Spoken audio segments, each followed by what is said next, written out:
नमस्कार, मैं हूं अखिल पाराशर। आप देख रहे हैं देश दुनिया की खास खबरों का एक विशेष कार्यक्रम न्यूज फोकस।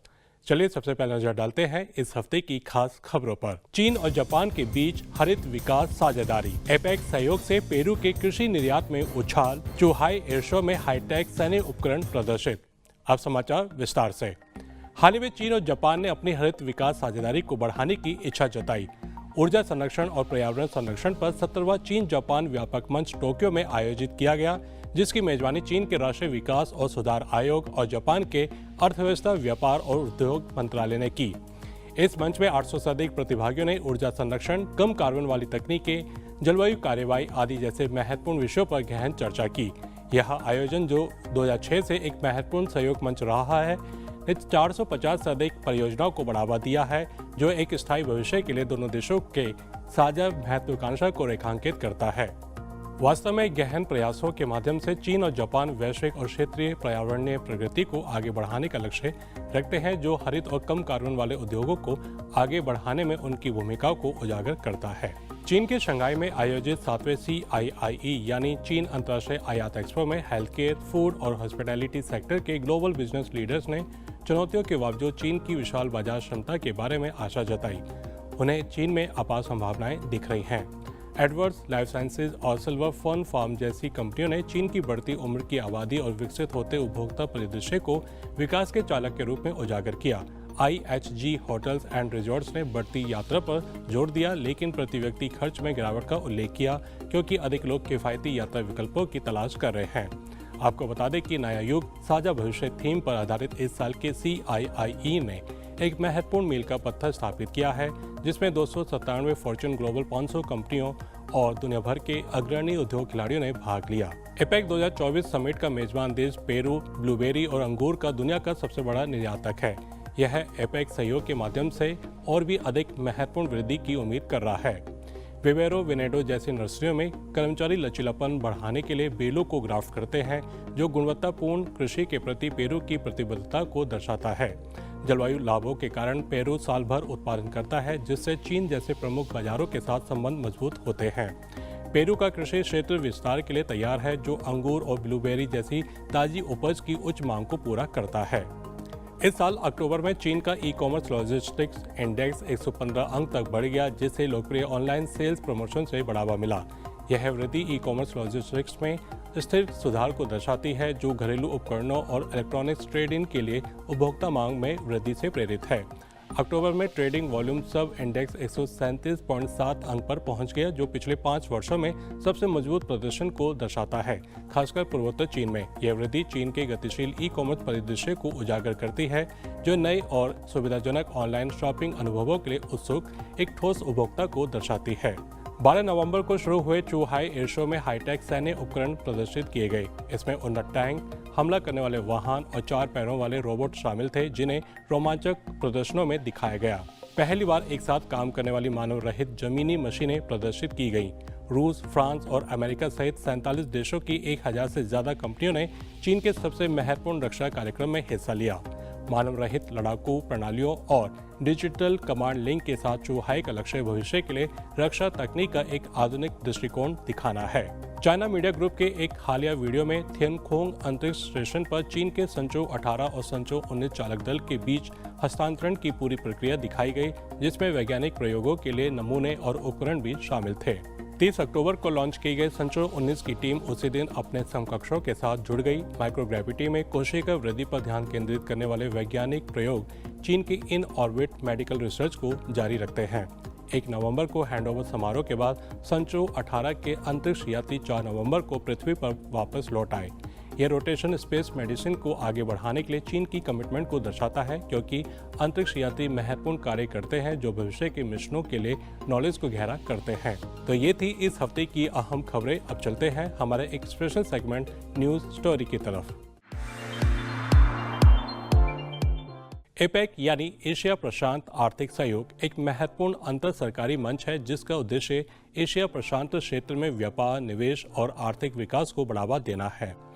अभी इसकी बैठक पेरू के लीमा में हो रही है, जो कि 10 से 16 नवंबर तक चलेगी। चीन एपेक में एक प्रमुख खिलाड़ी है और इस साल की बैठक में उसकी भूमिका पर विशेष ध्यान दिया जा रहा है। चीन ने जलवायु परिवर्तन से निपटने और हरित विकास को प्राथमिकता देने के लिए कई प्रस्ताव पेश किए हैं, जिसमें टिकाऊ ऊर्जा और ग्रीन टेक्नोलॉजी के विकास को प्रोत्साहित करना शामिल है। इस पर आगे चर्चा करने के लिए हमारे साथ हैं दिल्ली विश्वविद्यालय के प्रोफेसर डॉक्टर अभिषेक प्रताप सिंह। प्रोफेसर अभिषेक ग्लोबल पॉलिटिक्स पढ़ाते हैं और भारत सरकार के नीति आयोग की भाषा समिति के सलाहकार सदस्य भी हैं। देखिए ये खास चर्चा। प्रोफेसर अभिषेक, आपका बहुत बहुत स्वागत है। इस समय पेरू में एपेक समिट हो रहा है, आप इसको किस तरह से देखते हैं? इसके मुख्य विषयों और प्राथमिकताओं पर क्या कहना चाहेंगे? ये जो एपेक सम्मेलन जो लीमा में हो रहा है, ये एक महत्वपूर्ण समय में हो रहा है। आप देख रहे हैं कि कोविड के बाद से लगातार प्रयास किया जा रहा है कि किस प्रकार से जो इकोनॉमिक ग्रोथ रेट वैश्विक स्तर पर जो सप्लाई चेन में समस्या हो रही थी, खासकर एशिया पैसिफिक देशों में भी चुनौतियां थी, उनको कैसे पटरी पर जाया जाए। तो आर्थिक ग्रोथ को, आर्थिक वृद्धि को कैसे पटरी पर लाया जाए, उस आलोक में हम इस सम्मेलन को देखते हैं। अब अगर हम लीमा के सम्मेलन की थीम को देखें तो इसकी थीम है एम्पावर, इंक्लूड और ग्रो, जो अपने आप में बहुत कुछ स्पष्ट करता है। मुझे लगता है इसमें 2-3 बातें बहुत महत्वपूर्ण हैं जब इस सम्मेलन को देखते हैं। एक तो क्या है कि पिछले वर्षों में एपेक ने जो है निवेश और व्यापार एपेक कंट्रीज में कैसे बढ़ाया जाए, जो 21 एशिया पैसिफिक कंट्रीज, उसकी दिशा में काम किया। तो मुझे लगता है कि ये सम्मेलन उस दिशा में आगे काम करेगा। एक और जो महत्वपूर्ण बात है वो है सोशल डायमेंशन। पिछले वर्षों में एपेक समिट ने, एपेक सम्मेलनों में सोशल डायमेंशंस के बारे में बात की गई, किस प्रकार से जो विकास है उसका एक सामाजिक दायरा भी, ताकि उन तबकों तक, उन लोगों तक भी लाभ पहुंचे जो इस प्रक्रिया में छूट गए हैं। डिजिटलीकरण को लेकर 2004 में एपेक ने एक अपना डिजिटल सेंटर स्टैब्लिश किया।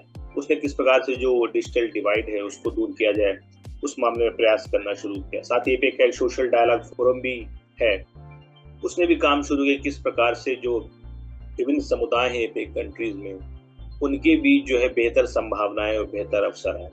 आपके विचार में एपेक एशिया पैसिफिक क्षेत्र में आर्थिक विकास में किस प्रकार योगदान देता है? इसके भी 3 महत्वपूर्ण कारक हैं। एक है जो व्यापार और निवेश को बढ़ावा देता है, उसके संदर्भ में जो एक नियमावली तय होती है 21 एपेक देशों में, उस दिशा में एपेक काम करता है। उसके साथ साथ जो आर्थिक उदारीकरण के द्वारा एक आर्थिक रूप से इन देशों के बीच एक इंटरडिपेंडेंस डेवलप हो, ताकि आर्थिक विकास के अवसर बने, उस दिशा में भी एपेक काम करता है। साथ ही साथ इसके साथ साथ डिजिटलीकरण और इनोवेशन की दिशा में भी एपेक काम करता है, विशेष करके 21 एपेक देशों में। ये 3 प्रमुख एजेंडे रहे। अगर हम एपेक को देखें तो आज लगभग दुनिया की 68% आबादी, 68% जीडीपी एपेक कंट्रीज में है और 48% के आसपास पॉपुलेशन। तो एक बहुत बड़ा आर्थिक समूह है और इस दिशा में ये काम करता है और कई अवसर लेके आता है। इसके साथ साथ जो वित्तीय समायोजन हो और साथ साथ जो वित्तीय सहयोग हो, उस दिशा में भी एपेक कंट्रीज काम कर रहे हैं। भारत भी 1990 में इसका सदस्य बना और धीरे धीरे करके भारत भी एपेक के साथ अपनी भूमिका का विस्तार कर रहा है। विशेषकर प्रधानमंत्री मोदी की एक्ट ईस्ट पॉलिसी के बाद से भारत ने अपने दृष्टिकोण में बदलाव किया है एपेक को लेकर। तो ये कुछ प्रमुख एजेंडे हैं जिनको लेकर एपेक सम्मेलन, एपेक समूह काम करता रहता है और हमें इसका स्वागत करना चाहिए। प्रोफेसर अभिषेक, आपके विचार में एपेक के प्रति चीन का दृष्टिकोण क्या है और ये अन्य सदस्य अर्थव्यवस्थाओं से किस प्रकार अलग है? जी बिल्कुल, चीन एक प्रमुख महाशक्ति है और एपेक का एक प्रमुख आर्थिक भागीदार है। लेकिन चीन ने हमेशा से माना है कि एपेक एक रीजनल, एक क्षेत्रीय आर्थिक समूह।